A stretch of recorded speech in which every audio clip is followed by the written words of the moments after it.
বান্দাটার সামনে ফেরেশতাটা আগমন করার সাথে সাথে এবার আমার আল্লাহ তাআলা আজরাইলকে আদেশ করবে, আজরাইল যাও যাও যাও মুমিন বান্দার কাছে চলে যাও, বান্দার রূহটা তুমি এবার কবজ করো। আজরাইল মুমিন বান্দার কাছে একবার, দুইবার, তিনবার না, চারবার বান্দার রূহটা কবজ করার জন্য আসবে। আমি যেই ওয়াজটা করতেছি আপনারা একটু মনোযোগ দিয়ে শুইনা দেখেন না বাবা। একটা মুমিনের কাছে আজরাইল আসবে চারবার, কিন্তু রূহ নিতে পারবে না। আরে আজরাইলকে বাধা দিয়া রূহ নিতে বাধা দিবে এমন শব্দ দুনিয়ার কোন প্রধানমন্ত্রী, মন্ত্রী, মিনিস্টারের নাই, দুনিয়ার কোন মেম্বার, চেয়ারম্যানের নাই। কারণ আজরাইল তো আজরাইল, সেই আজরাইল দুনিয়া থেকে মাটি নেওয়ার জন্য আল্লাহ হযরতে জিবরাইল, মিকাইল, ইসরাফিল ফেরেশতারে পাঠাইছে। তিনজন ফেরেশতা মাটি নিতে পারে নাই। আজরাইল একটা খাপলা দিয়া 40 মণ মাটি দুনিয়া থেকে নিয়ে গেছে।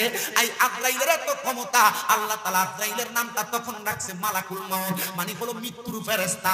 আজরাইল তখন থেকে মানুষের রূহ হরণ করার অধিকার পাইছে। এ প্রিয় মুসলমান ইমানদার, পর্দার অন্তরালের মা, একটা জবানও বন্ধ রাখো না, মুহাব্বত সব সময় ইস্তেগফার কইরো, আল্লাহর কাছে গুনাহ ক্ষমা প্রার্থনা কইরো। দুনিয়ার ব্যভিচারের মধ্যে লিপ্ত হয়ো না, গুনার কর্মকাণ্ডে লিপ্ত হয়ো না, আল্লাহ তাআলার ইবাদত থেকে দূরে সরে যাও না। মনে রাখবা, আল্লাহ তাআলার ইবাদত থেকে দূরে সরে গেলে তোমাকে দুনিয়ার সব বিপদ পাকড় করবে, সব মুসিবত পাকড় করবে, সব রোগ পাকড় করবে। বিনা সওয়ালের জবাবে ওই বান্দাটারে ডাইরেক্ট হাসরের ময়দানে উপস্থিত করবে। মনে রাখতে হবে, এ বরুণা এলাকার বাতাবানিয়ার মানুষ, হাসরের ময়দানের পরিচয় আপনারা সবাই দিমাগে রাখবেন। বলে হুজুর কেমন, একটা বার জানাইয়া দেন না। নবী আমার জানাই, হাসরের ময়দানটা একবারে তামার জমিন। শুধু তামার জমিন না, হাসরের ময়দানে নামাজি, বেনামাজি, রোজাদার, বেরোজদার, হালালপুর, হারামপুর সব শ্রেণীর মানুষ উপস্থিত হওয়া লাগবে। হাসরের ময়দানটা এমন উত্তপ্ত গরম হবে রে, প্রত্যেকটা মানুষের মাথার এক বিগত উপরে মানুষের সূর্য থাকবে একটা, দুইটা না, 12টা সূর্যের তাপ দেওয়া হবে। শুধু 12 সূর্যের তাপ দেওয়া হবে না গো, 12 সূর্যের তাপ শুধু দেওয়া হবে না, ওই মানুষগুলা হাসরের ময়দানে নামাজি, বেনামাজি, উলঙ্গ অবস্থায় হাসরের ময়দানে উঠে যাবে। আল্লাহর হাবিব মুহাম্মদুর রাসূলুল্লাহ সাল্লাল্লাহু আলাইহি ওয়াসাল্লাম নবী যখন এই কথাগুলা বললেন, নবীর সাহাবায়ে কেরাম কান্না করা শুরু করে দিলেন। মসজিদে নববীর ভিতরে সাহাবায়ে কেরাম গড়াগড়ি করে কান্না করতেছে। হায় রে, যখন এমন ভাবে কান্না করে আমার নবী চোখ মুবারকের পানিগুলা ছাইরা দেয়, কান্দে আর ডাক দিয়ে কয়, সাহাবীরা মৌতের কথা স্মরণ করে তোমরা এমন ভাবে কান্না করবা, আমি নবী তোমার উম্মতের মাঝে এমন খাসিয়ত, এমন আখলাকের কথা স্মরণ করেছি আর চিন্তা করেছি। ও নবী কোন কথাটা বললেন? নবী আমার জানাইয়া দেয়, আমার উম্মতেরা যদি এমন মরণের কথা শোনার পর তারা যদি দৈনিক কমপক্ষে 20 বার মরার কথা স্মরণ করে, মরার কথা স্মরণ করার কারণে ওই দিন যদি ওই উম্মতটা মারা যায়, তাহলে আমার আল্লাহ তাআলা ওই ব্যক্তির আমলনামার মধ্যে, ওই ব্যক্তির আমলনামার মধ্যে একটা শহীদের মর্যাদার মৃত্যু দান করে দিবে। এ প্রিয় মুসলমান, আল্লাহর হাবিবে সাহাবায়ে কেরাম বলে, ইয়া রাসূলুল্লাহ, মায়ার নবী গো, এমন কষ্ট তো আপনার উম্মত সহ্য করতে পারবে না। নবী গো, আপনি বলেন না আপনার উম্মতগুলারে এই কারণে এত কঠিন শাস্তি দেওয়া হবে, কিন্তু যারা নামাজি, কিন্তু যারা মুমিন, কিন্তু যারা মুত্তাকি, কিন্তু যারা পরেজগার, কিন্তু যারা সালেহ মুসলিম বান্দা, মুসলিম উম্মত, ওই উম্মতগুলারে কেমন কষ্ট দেওয়া হবে। নবী আমার মুস্কি মুস্কি হাসেন আর ডাক দিয়ে কয়, না এমন কষ্ট তো দেওয়া হবে না। নবী গো, কেমন কষ্ট দেওয়া হবে?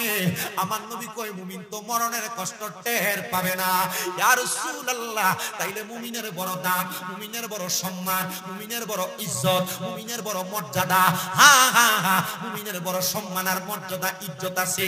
এ প্রিয় মুসলমান সুন্নিরা, আমরা সুন্নিদেরকে বেদাতি, আমরা সুন্নিদেরকে বাতিল, আমরা সুন্নিদেরকে ফাসিকি, কত রকমের মন্তব্য করা হয়। এ সুন্নি তুমি কেন বেদাতি? বলে আমি নবীর দ্বারে সালাম দেই, এই জন্য আমি বেদাতি।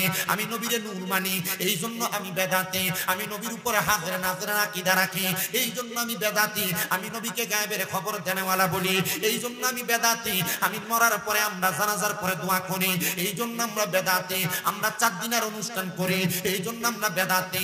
আমরা 40 দিনের অনুষ্ঠান করি, এই জন্য আমরা বেদাতি। খোদার কসম, নবীর প্রেমে পাগল হইয়া এমন বেদাত করার জন্য তাকবীর লাগে। কারণ নবীকে দাঁড়ায়া সালাম দেওয়ার জন্য আমরা সুন্নিরা দলিল খুঁজি না।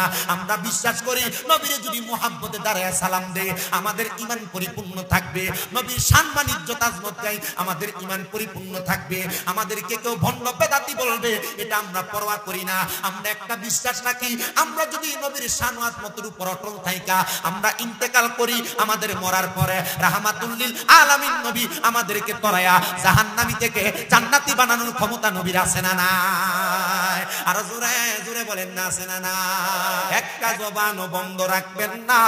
আপনারা বলেন নবীর প্রেমিক মুমিন যারা, তারা কি বেঈমানের মতো মরে না ইমানদারের মতো মরে? হ্যাঁ মুসলমান, আমার হুজুর কিন্তু সাবজেক্ট দিছে 3টা, শেষ করলাম মাত্র 1টা। আমার পক্ষে এর চাইতে বেশি ওয়াজ করা সম্ভব না। আমি চেষ্টা করেছি আপনাদের কাছে বেঈমানের মৃত্যু সম্পর্কে বয়ান করে দেওয়ার জন্য। আমি মুমিনের আলোচনাটা করে আপনাদের থেকে বিদায় নিব। হ্যাঁ প্রিয় মুসলমান ইমানদার, আমি আপনাদের জ্ঞাতার্থে বলি, এবার যখন কোন মুমিন মারা যাবে, মুমিন মারা যাওয়ার আগে আমার আল্লাহ তাআলা বেঈমানের কাছে যেহেতু 2টা ফেরেশতা পাঠাইছে, মুমিনের তো একটা সম্মান আছে, মুমিনের তো একটা তাজিম আছে। মুমিনের সম্মানে আল্লাহ তাআলা মুমিন বান্দার কাছে 2টা ফেরেশতা প্রেরণ করে দিবে। ওই 2টা ফেরেশতা যখন মুমিনের কাছে আসবে,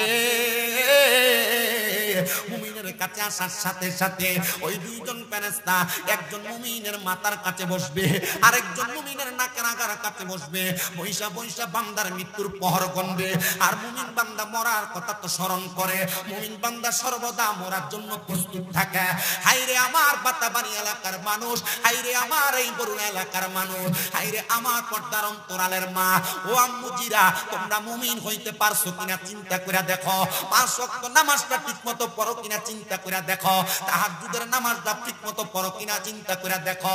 নবীর দুরূদ বেশি করে পড়ো কিনা চিন্তা করে দেখো। নবীর রওজা যাওয়ার জন্য মন কান্দে কিনা চিন্তা করে দেখো। নবীকে দেখার জন্য মন কান্দে কিনা চিন্তা করে দেখো। মা গো, মনের ভিতরে যদি এমন স্পৃহা কাজ করে তাইলে মনে করবা তুমি মুমিন, তাইলে মনে করবা তুমি মুত্তাকি। যদি তুমি বেপরদা চলো, তোমার মাঝে মুমিনের খাসিয়ত নাই। যদি তুমি ঝগড়া ফাসাদ গালি গালাজ নিয়ে লিপ্ত থাকো, তাইলে বুঝবা তোমার মাঝে মুমিনের কোনো খাসিয়ত নাই। যদি দেখো গান বাজনা শুনতে তোমার ভালো লাগে, তোমার মাঝে মুমিনের কোনো খাসিয়ত নাই। এই আমার বাতাবাড়ি এলাকার আম্মুজিরা, আমি তোমাদের পায়ে হাত দিয়া করি গো মা। আমি চাই না বাতাবাড়িয়ার কোনো মহিলা দুজকে যাক, আমি চাই না বরুড়ার কোনো মহিলা দুজকে যাক, আমি চাই না এই এলাকার কোনো মহিলা দুজকে যাক। যদি আল্লাহর জান্নাতের মধ্যে বাড়ি ঘর বানাইতে চাও, যদি মুমিন হইয়া মরতে চাও, কষ্ট না পাইতে চাও, তাইলে নামাজি হইয়া যাও, পর্দাশীল হইয়া যাও। গালিগালাজ বন্ধ করো, অভিশাপ দেওয়া বন্ধ করো, পরের হক খাওয়া বন্ধ করো, স্বামীর অবাধ্য হওয়া বন্ধ করো, শ্বশুর শাশুড়ির উপর অত্যাচার করা বন্ধ করো। 5 ওয়াক্ত নামাজের পাশাপাশি তাহাজ্জুদ গুজারি হও। সোমবার বৃহস্পতিবার পারলে মাসে মাসে বেশি বেশি করে আইয়ামে বীজের রোজাগুলা রাখবা। দেখবা গো মা, তোমাদের সম্পদের চিন্তা করা লাগবে না, টাকার চিন্তা করা লাগবে না, সন্তান সন্ততির রোগ বালা মুসিবত মাপের জন্য চিন্তা করা লাগবে না। আল্লাহ তাআলা অটোমেটিকলি বরকত দান করে দিবে।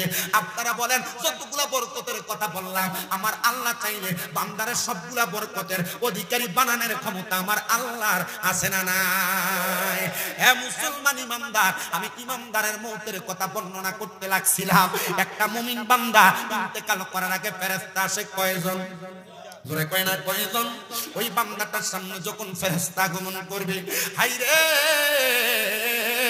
মুমিন বান্দাটার সামনে ফেরেশতাটা আগমন করার সাথে সাথে এবার আমার আল্লাহ তাআলা আজরাইলকে আদেশ করবে, আজরাইল যাও যাও যাও, মুমিন বান্দার কাছে চলে যাও, বান্দার রূহটা তুমি এবার কবজ করো। আজরাইল মুমিন বান্দার কাছে একবার, দুইবার, তিনবার না, 4 বার বান্দার রূহটা কবজ করার জন্য আসবে। আমি যেই ওয়াজটা করতেছি আপনারা একটু মনোযোগ দিয়ে শুইনা দেখেন না বাবা। একটা মুমিনের কাছে আজরাইল আসবে 4 বার, কিন্তু রূহ নিতে পারবে না। আরে আজরাইলকে বাধা দিয়া রূহ নিতে বাধা দিবে এমন শব্দ দুনিয়ার কোন প্রধানমন্ত্রী মন্ত্রী মিনিস্টারের নাই, দুনিয়ার কোন মেম্বার চেয়ারম্যানের নাই। কারণ আজরাইল তো আজরাইল, সেই আজরাইল দুনিয়া থেকে মাটি নেওয়ার জন্য আল্লাহ হযরতে জিবরাইল, মিকাইল, ইসরাফিল ফেরেশতারে পাঠাইছে। তিনজন ফেরেশতা মাটি নিতে পারে নাই। আজরাইল একটা খাপলা দিয়া 40 মণ মাটি দুনিয়া থেকে নিয়ে গেছে। এই আজরাইলের এত ক্ষমতা, আল্লাহ তাআলা আজরাইলের নামটা তখন রাখছে মালাকুল মউত, মানে হলো মৃত্যুর ফেরেশতা। আজরাইল তখন থেকে মানুষের রূহ হরণ করার অধিকার পাইছে। এ প্রিয় মুসলমান ইমানদার, পর্দার অন্তরালের মা, একটা জবানও বন্ধ রাখো না, মুহাব্বত সব সময় ইস্তেগফার কইরো, আল্লাহর কাছে গুনাহ ক্ষমা প্রার্থনা কইরো।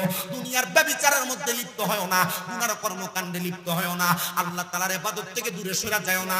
মনে রাখবা, আল্লাহ তাআলার ইবাদত থেকে দূরে সরে গেলে তোমাকে দুনিয়ার সব বিপদ পাকড় করবে, সব মুসিবত পাকড় করবে, সব রোগ পাকড় করবে। বন্ধুরে আমার, ও আমার এই বাতাবাড়িয়ার মানুষেরা, শোনো অন্তরের কানটা লাগায়া। এবার আজরাইল প্রথমবার মুমিন বান্দার কাছে আসবে।